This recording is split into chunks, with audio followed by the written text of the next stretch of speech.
Now the war, of course, is wider, much wider than Palestine.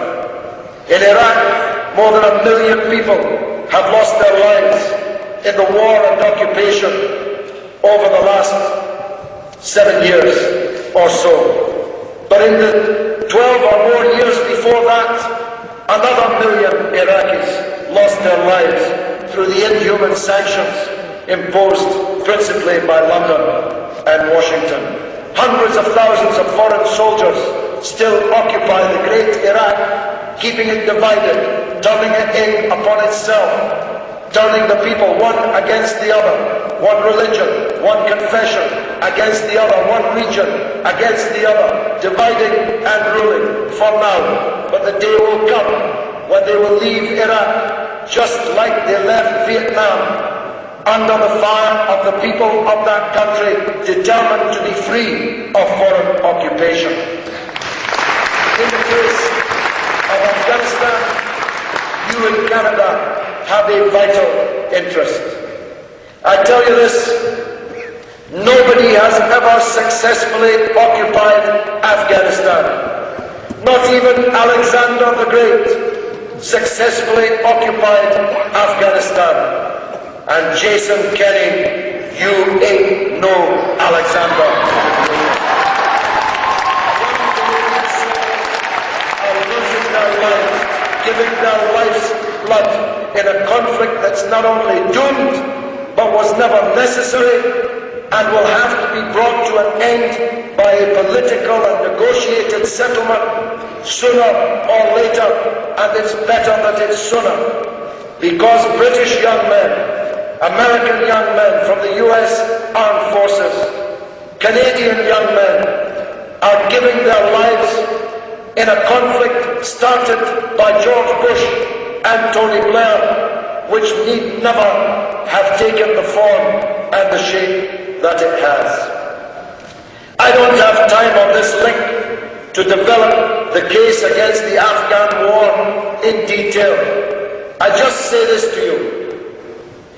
The resistance to foreign occupation in Afghanistan will only grow. It will not grow smaller. No matter how many Afghans are killed, no matter how many Afghan wedding parties are bombed, no matter how many Afghan towns and villages are reduced to rubble and broken mud, no matter how much so-called aid is given by the occupation forces to the corrupt political class which steals half of it in Kabul. The resistance to foreign occupation in Afghanistan will grow and grow and grow as it did during previous occupations by the then Soviet Union, by the British, not once, not twice, but 3 times. Because the Afghans will never agree to foreigners ruling their country. And it's better we realize that now, rather than down the line when hundreds, maybe thousands more of our young soldiers have died. We must stop conflating the real problem of international terrorism associated with the Al-Qaeda phenomenon with the ordinary Afghan resistance. They are not the same thing. The Al-Qaeda Bin Ladenists definitely want to strike out for their pan-Islamist ideology at targets throughout the world. The Afghans only want their country back. The Palestinian resistance only want their country back. The Iraqi resistance only want their country back. That means we can negotiate with them. That means we must negotiate with them. And we will. You see, Mr. Harper and Mr. Kenny fetishize the word Hamas today. Yesterday it was Hezbollah. Last Thursday, who met Hezbollah? No less or more a figure than the Right Honourable Tony Blair. Well, he had to meet them, didn't he? He's the peace envoy to the Middle East. I can almost hear you laughing. Since Caligula appointed his horse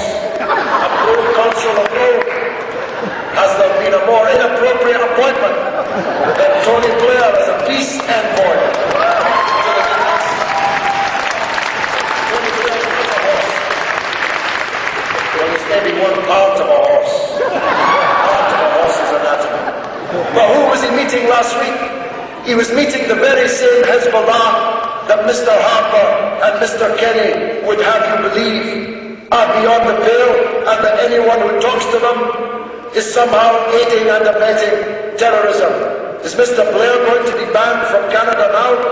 The British government has just announced that it will resume discussions on an official level with the Lebanese resistance movement, Hezbollah. Will British ministers be arrested or deported or declared inadmissible on coming to Canada on the grounds that they met with Hezbollah and discussed the problems of the region with them?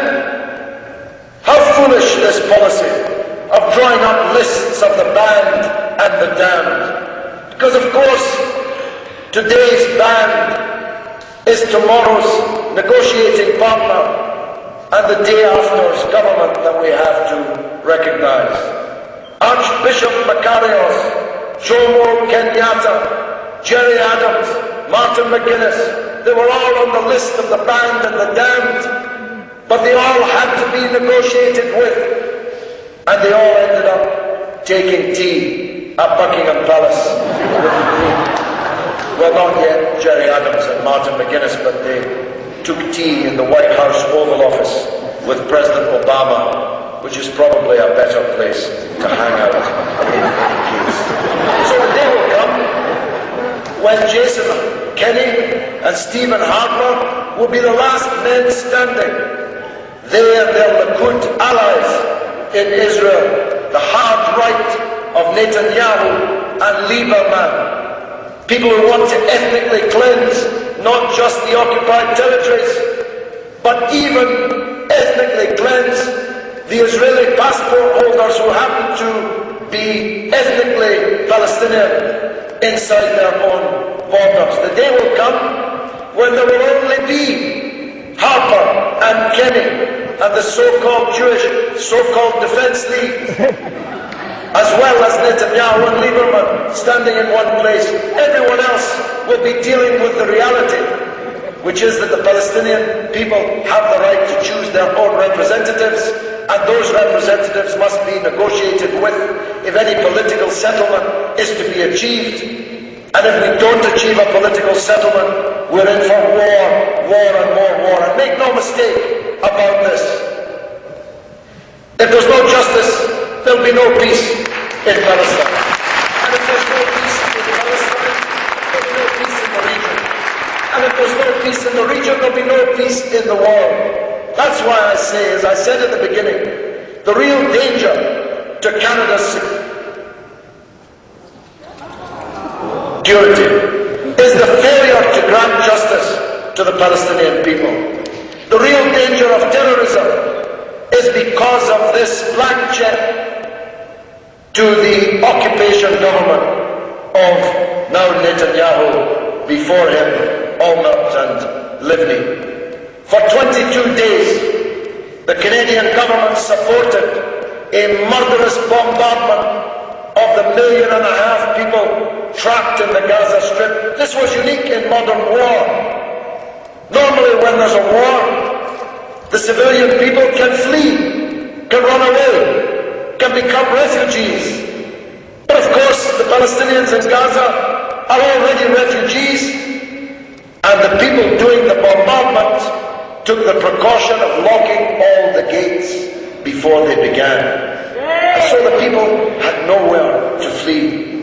We saw with our own eyes the phosphorus bombs, illegal weapons being dropped on a defenseless civilian population, leaving thousands dead, maimed or orphaned in just 22 days. 61,000 Palestinian homes were destroyed. That's 61,000 families living amongst the rubble of what were their homes.